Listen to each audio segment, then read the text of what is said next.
Hello everyone, welcome back to this session. In this session, we are going to conduct one more important example on the basis of this standard result, that is 1 upon ax plus b is equal to minus 1 raised to the power n into n factorial into a raised to the power n upon ax plus b raised to the power n plus 1. हमें क्या करना है दोस्तों, इस standard result का use करके इस example को सॉल्व करना है। तो देखो यहाँ पे गिवन है आपको y is equal to 1 upon 1 minus 5x plus 6x, then we have to find y। ये y का मीनिंग होता है कि nth time differentiation find out करना है हमें इस फंक्शन का, जो भी फंक्शन गिवन है।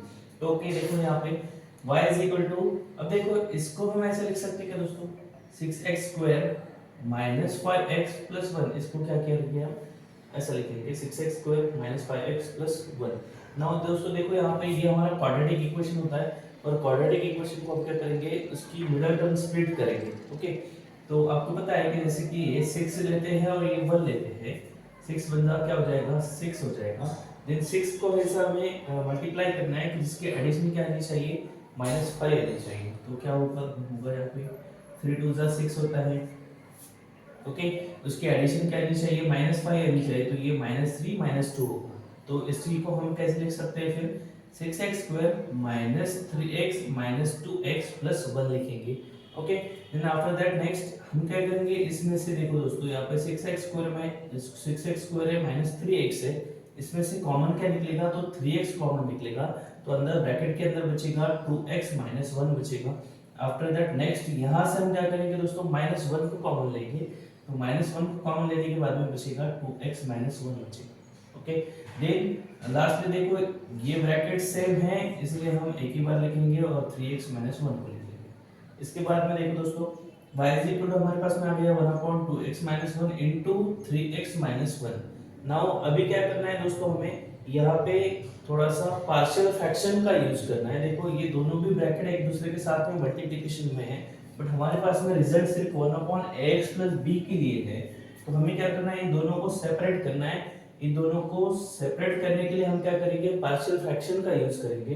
तो दोस्तों देखो पार्शियल फ्रैक्शन क्या होता है, तो यहाँ मैंने आपको थोड़ा सा बताया है, देखो यहाँ पे समझ लेते हैं।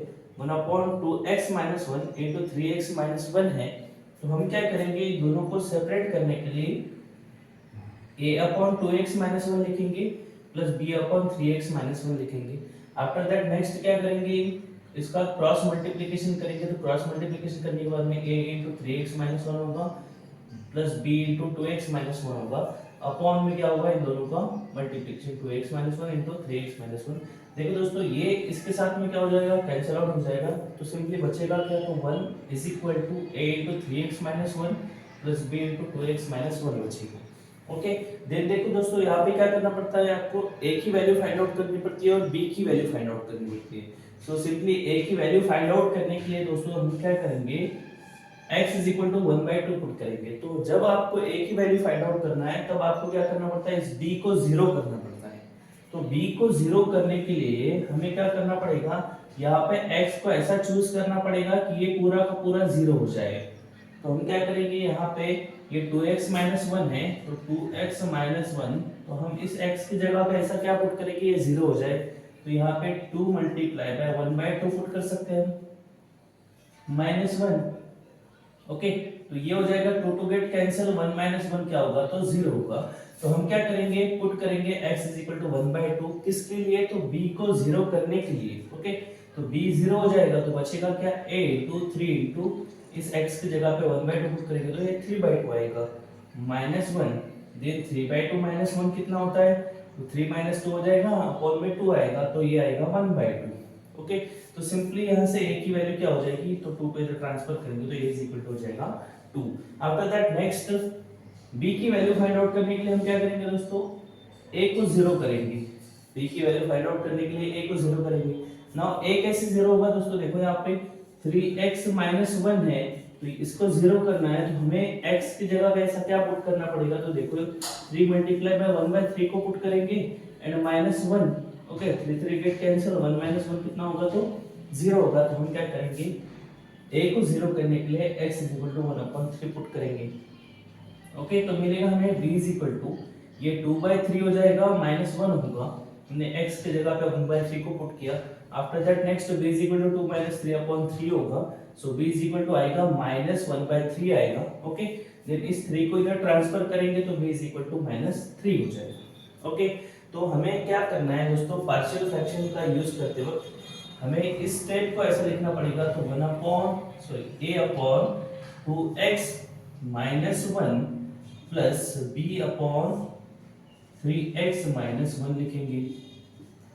आफ्टर दैट हम क्या करेंगे दोस्तों, ये a और b की वैल्यूज को पुट करेंगे, जो कि a की वैल्यू है ये 2 अपॉन 2x माइनस 1 होगा, माइनस b की वैल्यू माइनस 3 है ये, तो माइनस 3 अपॉन 3x माइनस 1 होगा।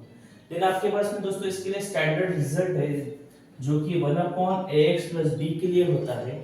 तो देखो ये 1 अपॉन 2x माइनस 1 मतलब कि ax प्लस b के फॉर्म में ही है, तो इसके लिए हम इस स्टैंडर्ड रिजल्ट का यूज करेंगे। सो बाय यूजिंग स्टैंडर्ड रिजल्ट हम क्या लिखेंगे, इस 2 कांस्टेंट है तो 2 को बाहर लिख लेंगे, मल्टीप्लाई बाय रिजल्ट का यूज करेंगे। अभी देखो रिजल्ट में क्या गिवन है, minus 1 raise to the power n, तो ये minus 1 raise to the power n को एज इट इज लिखना पड़ेगा। देखो यहाँ से ax प्लस b को अगर देखते हैं हम, ax प्लस b के साथ में कंपेयर करते हैं, तो यहाँ से a की वैल्यू कितनी हो जाएगी, 2 हो जाएगी, और b की वैल्यू हो जाएगी माइनस 1 हो जाएगी।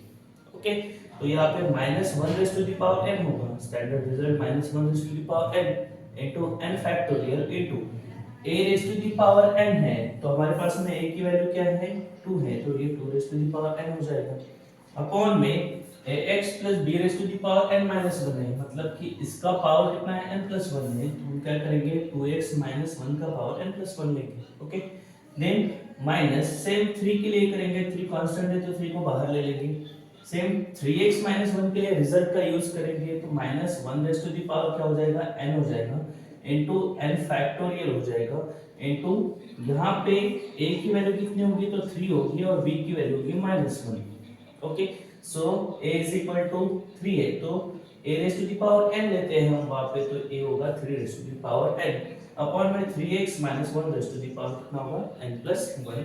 तो ये हो गया दोस्तों आपका nth time derivative, nth time differentiation of function 1 upon 1 minus 5x plus 6x का स्क्वायर, इसका हो गया ये nth टाइम डिफरेंशिएशन। ये इंपॉर्टेंट एग्जांपल है, पिछली बार आके गया है, सो इसे भी प्रिपेयर करो। Thank you.